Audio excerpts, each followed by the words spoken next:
Thank you, Cathaoirleach. At the outset, Taoiseach, I would like to congratulate you. I think the idea of Taoiseach Micheál Martin will take a bit of getting used to, but on a personal note, I want to wish you well. You've waited for this for a long time, and there's no doubt that today must be a very proud day for you and your family. I also congratulate the Cabinet Ministers who have been appointed today. The election of a three-party coalition government is taking place in what are the most inauspicious of circumstances. As a result of COVID-19, the country is going through a devastating period with tragically 1,736 people who have lost their lives. Hundreds of thousands of people have lost their livelihoods and countless lives have been changed forever. Worldwide, we must remind ourselves that we are still in the midst of a deadly pandemic.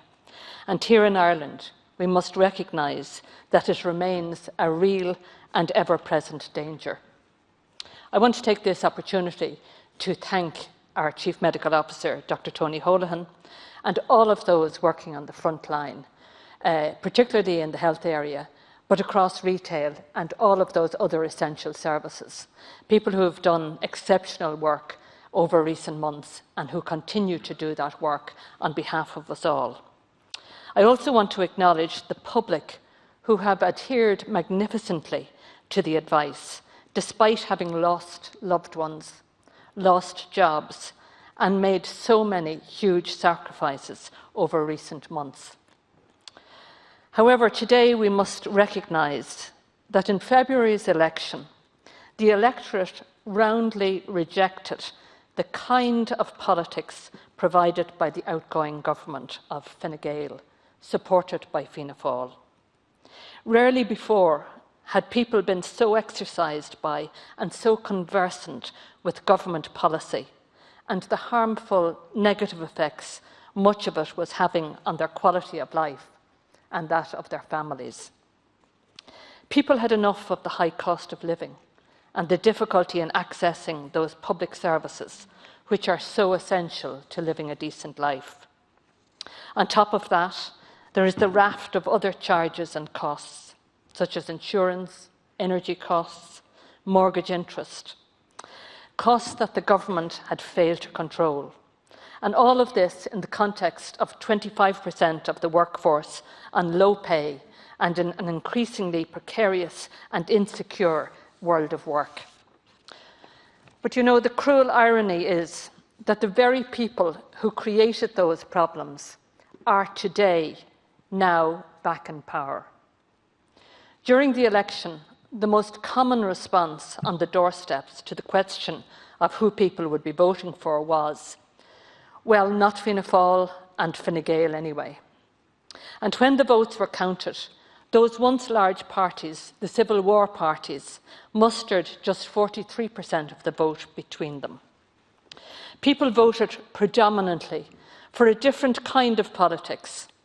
They voted for a new approach and a different value system or ideology.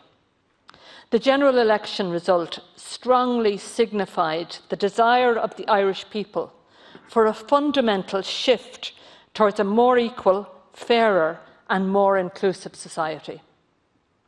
In mid-April, as the pandemic had taken hold, Fianna Fáil and Fine Gael agreed a framework document. It contained many worthy aspirations, and in an apparent candid admission of mistakes made, they made a remarkable statement. They said, "We know that there is no going back to the old ways of doing things. Radical actions have been taken to protect as many people as possible, and new ways of doing things have been found in a time of crisis. The importance of a well-resourced, properly functioning and responsive state has never been clearer," they said.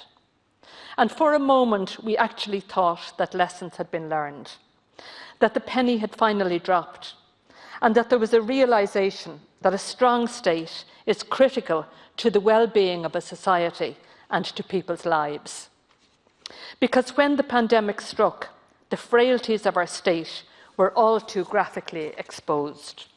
our under-resourced public health service with nowhere near enough staff or hospital beds, our arm's-length privatised model of social care, the prevalence of low-paid, low-hours work with limited rights and protections, our disjointed, underfunded, mainly for-profit childcare services, high rents and lack of security for so many tenants, overcrowded and overpriced housing, inhumane conditions in direct provision, and so many other weaknesses.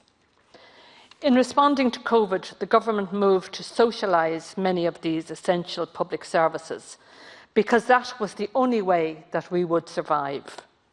And initially, it did seem like the government was serious about radical change. However, very soon it became clear that Fianna Fáil and Fine Gael fully intended going back to the old ways of doing things as soon as COVID was brought under control. But people had voted for permanent change, for a genuine social contract where people pay taxes according to their means and in return have access to universal public services, and where government works for the common good. But that was never the Fine Gael way. Fine Gael operates on the basis that the market is king, and that if you can't afford to pay for services that are available as of right in most other European countries, then it's tough luck and you don't get access to essential services. And that is one of the reasons why, when Fine Gael approached the Social Democrats with a view to coalition, we knew that they were not going to change their spots. It was clear that while Fine Gael talked the talk of inclusion and public services, there was no financial underpinning at all to the aspirations. And so it is with the programme for government. Continued reliance on developers and for the elusive affordable housing that we've been promised so often, and another 18 months of free rein and poor planning standards with strategic housing developments. Supposedly accelerating Sláinte care, but without any budget till at least 2022, and continuing to divert funding away from the public healthcare system through the NTPF. No indication of a public model of childcare, no reform of corporation tax or other taxes, and on and on. The lack of any real funding commitment to change runs right through the programme for government. It is clear that following the immediate crisis, the intention is to get back to business as usual. Key questions about the size and duration of the stimulus package needed and the extent of the borrowing required are kicked down the road. Fianna Fáil, on the other hand, had choices about where it would go. They knew very well that the market-led politics of Fine Gael, which they supported for the last 4 years, had done the country and both parties much damage. Yet when they had the opportunity to make a break with the past, to shift to the left and lead a genuine social democratic government that people had voted for, they eschewed that opportunity and instead locked themselves into Fine Gael. And that is an utterly retrograde step for the country. I genuinely hope that the Green Party is successful in furthering the climate change and biodiversity agenda, but I have to express concern about that being possible to achieve within the prevailing agenda of Fine Gael and Fianna Fáil. The lack of any commitment to a reduction in carbon emissions in the context of the national herd is reflective of just that challenge. For our part, the expanded Social Democrats group will play a constructive and positive role in this Dáil.